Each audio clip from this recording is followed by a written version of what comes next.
ஆன்மீக அன்பர்கள் அனைவருக்கும் அன்பான மாலை வணக்கம். இன்றைய பதிவில் நம்ம பார்க்கக்கூடியது ஜூன் மாதம் 27ஆம் தேதியை கடந்துட்டா இந்த ஒரு மாற்றம் விருச்சிகராசினியர்களுக்கு கட்டாயமாக நடந்தே தீரும் அப்படின்னு சொல்லியிருக்காங்க. ஸோ கிரக அமைப்புகளின்படி பார்க்கையில் அப்படி என்ன மாற்றம், என்ன கிரகத்தினுடைய மாற்றமாக உங்களுக்கு ஏற்பட போகுது, என்ன மாதிரியான விஷயங்கள் உங்களுக்கு சாதகமாகவும் என்னென்ன விஷயங்களை நீங்கள் பாதுகாப்பாகவும் இருக்கணும் அப்படின்றத பற்றி தான் இந்த பதிவில் நம்ம டீட்டெயில்டாக தெரிஞ்சுக்க போகிறோம். வீடியோக்குள்ளே போகிறதுக்கு முன்னாடி நீங்கள் இன்னும் நம்ம சேனலை சப்ஸ்கிரைப் பண்ணாமல் இருந்தீங்க அப்படின்னா மறக்காமல் சேனலை சப்ஸ்கிரைப் பண்ணிக்கோங்க. கூடவே பக்கத்தில் இருக்கிற பெல் சிம்பிளையும் கிளிக் பண்ணிக்கோங்க. அப்போ தான் நாங்கள் போடக்கூடிய வீடியோக்கள் எல்லாமே உங்களுக்கு நோட்டிஃபிகேஷனாக உடனுக்குடன் வந்தடையும். நீங்களும் பார்த்து பயன்பெறலாம். வாங்க வீடியோக்குள்ளே போகலாம். 2025ஆம் வருடத்தினுடைய 6வது மாதமாக காணப்படக்கூடியது ஜூன் மாதம். இந்த ஜூன் மாதத்தினுடைய இறுதியை கிட்டத்தட்ட நம்ம நெருங்கிட்டோம். ஸோ ஜூன் 27க்கு அப்புறமா நிறைய மாற்றங்களானது ஏற்பட இருக்கு. அந்த மாற்றம் எப்படிப்பட்டது அப்படின்றது தான் இப்போ நம்ம தெரிஞ்சுக்க போகிறோம். ஜூன் 27க்கு அப்புறமா ஏற்படக்கூடிய மிகப்பெரிய கிரக மாற்றங்களில் ஒன்றாக காணப்படக்கூடியது சுக்கிரனுடைய பயிற்சி. இவர் பார்த்திங்கன்னா ஜூன் 29க்கு அப்புறமா பயிற்சி ஆகிறாரு. ஸோ ஜூன் 29க்கு அப்புறமா தன்னுடைய சொந்த ராசியான சொந்த வீடான ரிஷபத்தில் போய் என்ட்ரி ஆக போகிறாரு. ஸோ இந்த ஒரு தருணம் விருச்சிகராசி நேயர்களுக்கு எப்படி இருக்க போகுது அப்படின்றத பார்க்கறதுக்கு முன்னாடி விருச்சிகராசி நேயர்கள் இந்த வீடியோ பதிவை பார்த்துட்டு இருக்கீங்க அப்படின்னா மறக்காமல் நம்ம வீடியோக்கு ஒரு லைக் பண்ணிக்கோங்க. கூடவே கீழே இருக்கக்கூடிய கமெண்ட் பாக்ஸில் விருச்சிகராசி நேயர்கள் யாராவது உங்கள் ஃபேமிலியில் இருக்காங்க அப்படின்னா மறக்காமல் அவங்க யாருங்கிறத கமெண்ட் பண்ணுங்கள். பொதுவாக கிரக மாற்றத்தின் மூலமாக ஏற்படக்கூடிய மாற்றங்களை நம்மளால் தவிர்க்கவே முடியாது. எது நடந்தாலும் நம்ம ஏற்றுக்கிட்டு தான் ஆகணும். ஏன்னா காலங்களும் நேரங்களும் மாறும் பொழுது நம்மளுடைய வாழ்க்கை சூழ்நிலைகளும் பல பிரச்சனைகளை தாண்டி மாற்றம் அடையுது. அப்படி தான் விருச்சிக ராசினியர்களுக்கு அடுத்து வரக்கூடிய நாட்கள் எல்லாமே கலவையான பலன்களை தான் கொடுக்குற மாதிரி இருக்குது. ஸோ கொஞ்சம் பார்த்தீங்கன்னா பலவீனமான முடிவுகளை கூட உங்களுக்கு தரலாம். அதனால் எதுக்கும் தயாராக இருக்கிற மாதிரி இருந்துக்கணும்.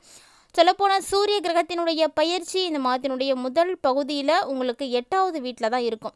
அதே 2ஆம் பாதிக்கு அப்புறமா எங்கே போவாங்கன்னா உங்களுடைய அதிர்ஷ்ட வீட்டுக்கு போயிடுவாங்க. அதுவும் செவ்வாய் ஜூலை 28 வரைக்கும் உங்களுக்கு 10வது வீட்டில் இருந்து தான் அருள்பாலிக்க போகிறாரு. ஸோ அதுக்கப்புறம் ஒரு 11வது வீட்டுக்கு மாற போகிறாரு. இப்படிப்பட்ட ஒரு சூழ்நிலையில் அதுவும் செவ்வாய் பார்த்திங்கன்னா உங்களுடைய ராசி அதிபதியாக இருக்கக்கூடிய கிரகம் ஜூலை 28 வரைக்கும் உங்களுக்கு சராசரியான ஒரு முடிவுகளை மட்டும்தான் கொடுப்பார். ரொம்ப நல்ல பலன்கள் கிடைக்கும் அப்படின்லாம் நீங்கள் நினைக்காதீங்க. ஆனால் இந்த 28க்கு அப்புறமா தான் உங்களுடைய வாழ்க்கையில் நல்ல மாற்றங்கள் இவர் கொடுக்க இருக்கிறாரு. மேலும் புதனுடைய பயிற்சி பார்த்திங்கன்னா வரக்கூடிய நாட்கள் முழுக்க உங்களுக்கு அதிர்ஷ்ட வீட்டில் தான் இருக்க போகுது. அதுவும் குறிப்பாக சொல்லணும் அப்படின்னா ஜூலை 18 இருந்து புதன் வக்ரம் அடைய போகிறாரு. அதனால் உங்களுக்கு வரக்கூடிய நாட்கள் முழுக்க புதனுடைய கிரகமானது உங்களுக்கு நல்ல ஒரு பலன்களை கொடுக்குற இடத்துல இல்லை. ஸோ நீங்கள் அவங்கக்கிட்டேயுமே எதையும் எதிர்பார்க்கக்கூடாது. குரு அடுத்ததாக பார்த்தீங்கன்னா 8வது வீட்டில் இருக்கிறாரு. ராகுவினுடைய ராசியில் இவர் பயிற்சியாகி இருக்கிறாரு. இந்த நேரம் உங்களுக்கு சாதகமான சூழ்நிலையாகவும் இருக்காது. ஸோ கிட்டத்தட்ட பார்த்தீங்கன்னா ஒட்டுமொத்தமாக எல்லா கிரகங்களுடைய மாற்றங்களுமே உங்களுக்கு சாதகமான சூழ்நிலைகளில் இப்போதைக்கு இல்லை அப்படின்றது தான் உண்மை. இந்த டைமில் சுக்கிரனும் பார்த்திங்கன்னா 26 அதாவது ஜூலை 26 வரைக்குமே 7வது வீட்லேயும் அதுக்கப்புறம் தான் 8வது வீட்டுக்கும் போவார்.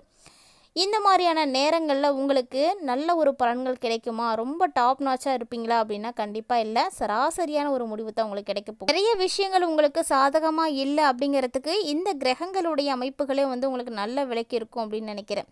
ஸோ இருந்தாலும் தொடர்ந்து உங்களுக்கு சனீஸ்வர பகவான் மீனத்தில் இருக்கார். அவர் எங்கே இருக்காருன்னா 5வது வீட்டில் இருக்கிறாரு.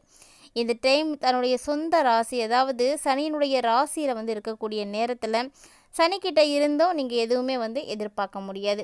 ஸோ கிட்டத்தட்ட பார்த்தீங்கன்னா எந்த கிரகமுமே உங்களுக்கு நல்லதை கொடுக்கக்கூடிய வகையில் இல்லை. எல்லாமே பின்தங்கி தான் இருக்குது. ஸோ இந்த காலத்தை நீங்கள் ரொம்ப ரொம்ப கவனமாக கடந்து வரணும். சற்று பலவீனமான முடிவுகள் கிடைக்கக்கூடிய நேரமாக இருக்கிறதுனால வியாபாரம் செய்கிறவங்களாம் எதையுமே புதுசாக செய்யாதீங்க. ஏற்கனவே என்ன செய்துட்ருக்கீங்களோ அதை வழக்கம் போல் மட்டும் செய்யுங்க. பெருசாக அதில் எதுலேயும் இன்வெஸ்ட் பண்ணாதீங்க.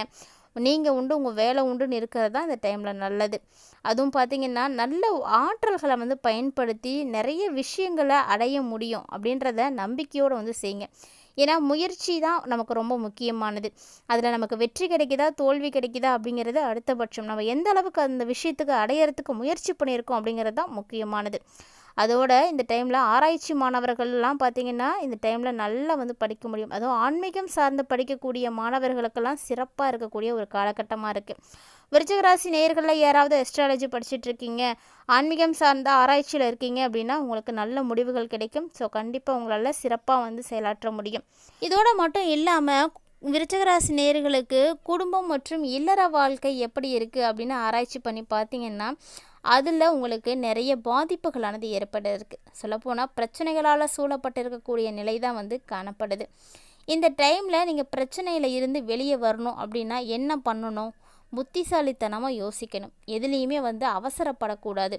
எந்த சண்டை சச்சரவுக்கோ வம்பு வழக்குக்கோ நீங்கள் தானாக போய் மாட்டிக்காதீங்க. யாருக்காகவும் எந்த விதமான விஷயங்களையும் நீங்கள் செய்யாமல் இருங்க. இந்த டைமில் நீங்கள் புத்திசாலித்தனத்தால் மட்டும்தான் ஒரு பிரச்சனையில் இருந்து வெளியே வர முடியும். அப்படிங்கும் பொழுது நாம் கவனமாக இருக்கணும். அதுதான் ரொம்ப முக்கியமானது. காதல் திருமண விஷயங்களும் பார்த்திங்கன்னா உங்களுக்கு அந்தளவுக்கு வந்து ரொம்ப வந்து நல்ல பலன்களை கொடுக்குற மாதிரி இல்லை.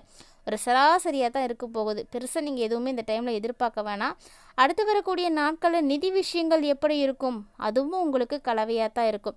ஏன்னா எல்லா கிரகங்களுமே உங்களுக்கு இந்த டைமில் சாதகம் இல்லாமல் இருக்கும் பொழுது நிறைய பிரச்சனைகளை நீங்கள் பார்க்க வேண்டியிருக்கும். நிறைய விஷயங்களை சமாளிக்க வேண்டியிருக்கும். அதுக்கு நிறைய பணம் தேவைப்படும். அதனால் பொருளாதார ரீதியாகவும் கொஞ்சம் கஷ்டங்களை நீங்கள் சந்திக்க மாதிரி தான் இருக்கும். இந்த மாதிரி டைமில் ஒரு சில நேரங்களில் முக்கியமான முடிவுகளும் பார்த்திங்கன்னா உங்களுக்கு பலவீனமாக தான் இருக்கும். அதனால் வரக்கூடிய நாட்களை பொறுத்த வரைக்கும் நீங்கள் கொஞ்சம் அவசரப்படாமல் எந்த முக்கியமான முடிவுகளையும் எடுக்காமல் கவனமாக இருக்கிறது ரொம்பவே நல்லது. அடுத்ததாக நம்ம பார்க்கக்கூடிய முக்கியமான விஷயம் என்ன அப்படின்னா ஆரோக்கியம்தாங்க. ஆரோக்கியத்திற்கு இணையாக வேறு எதுவுமே இருக்க முடியாது. ஏன்னா நம்ம நல்லபடியாக இருந்தோம் அப்படின்னா மட்டும்தான் பல விஷயங்களையும் நம்மளால் சமாளிக்க முடியும். வாழ்க்கையில் என்னதான் கஷ்டங்கள் அப்படின்றது இருந்தாலுமே கூட அதையெல்லாம் சமாளித்து நம்ம முன்னுக்கு வரணும் அப்படின்னா நமக்கு உடல்நிலை முதல்ல ஆரோக்கியமாக இருக்கணும். மகிழ்ச்சியாக வந்து இருக்கிற மாதிரியான சூழ்நிலைகள் உருவாகணும். அப்போ தான் நம்மளுடைய பிரச்சனைகள் ஒவ்வொன்றா நம்மளால் சமாளிக்க முடியும்.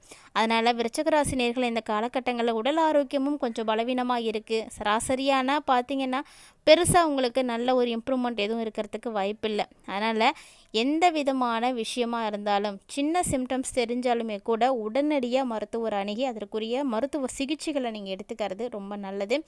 வரக்கூடிய காலகட்டங்களில் உங்களுக்கு எல்லாமே வந்து சிறப்பாக நடக்கணும் அப்படின்னு நினச்சிங்கன்னா இந்த ஒரு விஷயத்தை மட்டும் மறக்காமல் செய்யுங்க. ஏன்னா கிரகநிலைகள் வந்து சரியில்லை அப்படின்ற பட்சத்தில் நாம் ஒரு சில பிரச்சனைகளில் இருந்து ஒதுங்கி இருக்கிறதுக்கும் பழகிக்கணும். வாலண்டரியாக போய் நம்ம எதுலேயும் மாட்டிக்கிறது அவ்வளவு புத்திசாலித்தனம் கிடையாது. விருச்சிக ராசி நேயர்களை பொறுத்த வரைக்கும் உங்களுடைய ராசி அதிபதியாக இருக்கக்கூடிய கிரகம் வலுவிழந்து இருக்கிறாங்க. அதன் மூலமாக நீங்கள் நிறைய பிரச்சனைகளை தான் வந்து சந்திக்க போகிறீங்க. ஸோ ஜூன் 27 கடந்தாலுமே கூட உங்களுக்கு கிரக அமைப்புகள் வந்து சரியில்லை அப்படின்ற பட்சத்தில் நிறைய பாதிப்புகள் வந்து நடக்க இருக்குது. அதில் நீங்கள் கொஞ்சம் சூதானமாக நடந்துக்கோங்க. சொல்லப்போனால் பெருசாக எதையும் எதிர்பார்க்காதீங்க. நீங்கள் உண்டு உங்களுடைய வேலை உண்டு அப்படின்னு இருந்து பாருங்கள். பெரிய அளவில் பாதிப்புகளை நீங்கள் சந்திக்க மாட்டீங்க. ஆனாலுமே கூட உங்களை தேடி பிரச்சனைகள் வரத்தான் செய்யும். ஏன்னா கிரகங்கள் அனைத்துமே உங்களுக்கு ஆப்போசிட்டாக தான் இருக்குது. அப்படி இருக்கக்கூடிய பட்சத்தில் பெரும் அளவு உங்களுக்கு பாதிப்புகள் இல்லாமல் இருக்கிறதுக்கு இறை வழிபாடு செய்யுங்க. கிரகத்தின் மூலமாக ஏற்படக்கூடிய தாக்கங்கள் குறையணும் அப்படின்னா முழுக்க நம்ம நம்பிக்கையாக வந்து செய்யக்கூடிய ஒரே விஷயம் என்னென்னா இறை வழிபாடு தான். இறைவனுக்காக செய்யக்கூடிய பரிகாரங்கள் தான். இறைவன் மீது நீங்கள் நம்பிக்கை வைத்து தனக்கு ஏற்படக்கூடிய பாதிப்புகளானது அனைத்தும் விலகி போகணும் அப்படின்ற பட்சத்தில் நீங்கள் செய்யக்கூடிய வழிபாட்டு முறைகளாக இருக்கட்டும் பரிகாரங்களாக இருக்கட்டும் நம்பிக்கைக்குரியதாக இருக்கணும். நம்பிக்கையோடு வந்து செய்யணும். அப்போ தான் அதற்கான பலன்களை வந்து அடைய முடியும். அடுத்தவங்க சொல்கிறத கேட்டுலாம் எந்த ஒரு விஷயத்தையும் செய்யக்கூடாது. அதே போல் நம்பிக்கை இல்லாமலும் எதுவும் செய்யக்கூடாது. ஆன்மீகம் அப்படின்னாலே அடுத்தது நம்பிக்கை தான் அந்த வார்த்தை. அதுக்கு ஆன்மீகத்துக்கும் நம்பிக்கைக்கும் எந்த ஒரு வித்தியாசமும் கிடையாது. ஏன்னா ஆன்மீகத்தை பொறுத்த வரைக்கும் தெய்வ காரியங்கள் சம்மந்தப்பட்ட விஷயங்கள் அனைத்துமே நம்பிக்கையோடு செய்யும் பொழுது மட்டும்தான் நமக்கு நல்ல பலன்களை வந்து திருப்பி கொடுக்கும். அந்த வரிசையில் விருச்சிக ராசி நேயர்களே உங்களை காப்பாற்றிக்கிறதுக்கு இப்போதைக்கு இருக்கக்கூடிய ஒரே வழி இறை வழிபாடு மட்டும்தான். அதாவது உங்களுக்கு ஏற்படக்கூடிய அதிகப்படியான கோபமாக இருக்கட்டும் அல்லது எரிச்சலாக இருக்கட்டும் அதில் இருந்து முழுமையாக உங்களை வந்து பாதுகாத்துக்கோங்க. அதுக்காக நீங்கள் உங்களுக்கு டைம் கிடைக்கும் போதெல்லாம் மன அமைதிக்காக நீங்கள் இறை வழிபாடு செய்யுங்க, பிரார்த்தனை செய்யுங்க. உங்களுக்கு பிடித்தமான கடவுள் யாரோ அவங்கள தொடர்ந்து வழிபாடுகள் செய்யுங்க. அவங்களுக்கு உரிய மந்திர ஜபங்கள்லாம் உங்களுக்கு தெரியும் அப்படின்னா நீங்கள் தொடர்ந்து வந்து பாராயணம் செய்யலாம். இது எல்லாமே உங்கள் மனசுக்கு ஒரு சந்தோஷத்தை வந்து கொடுக்கும். மேலும் பார்த்திங்கன்னா ஏற்படக்கூடிய பாதிப்புகளையும் வந்து குறைக்கும். அந்த வரிசை ராசியில் விருச்சிக ராசி நேர்களே வரக்கூடிய நாட்களை எப்படி எளிமையாக கடந்து வரணும் அப்படின்றத நீங்கள் தெரிஞ்சுட்டு இருந்திருப்பீங்கன்னு நினைக்கிறேன். வீடியோ உங்களுக்கு பிடிச்சிருக்கு அப்படின்னா லைக் பண்ணுங்கள், ஷேர் பண்ணுங்கள், மறக்காமல் கமெண்ட் பண்ணுங்கள். இது மட்டும் இல்லாமல் இது போல் பல இன்ட்ரெஸ்டிங்கான தகவல்கள் பார்த்திங்கன்னா நம்ம சேனலில் தினந்தோறுமே நம்ம அப்டேட் பண்ணிட்டு தான் இருக்கோம். இது வரைக்கும் நீங்கள் நம்ம சேனலை பார்த்ததே இல்லை அப்படின்னா மறக்காமல் ஒன்ஸ் விசிட் பண்ணி பாருங்கள். பிடிச்சிருந்தால் மறக்காமல் லைக் அண்ட் சப்ஸ்கிரைப் பண்ணிக்கோங்க. மேலும் உங்கள் ஃப்ரெண்ட்ஸோட அதிகமாக ஷேர் பண்ணுங்கள். மேலும் இது போல் மற்றும் ஒரு சுவாரஸ்யமான தலைப்பில் சந்திக்கலாம்.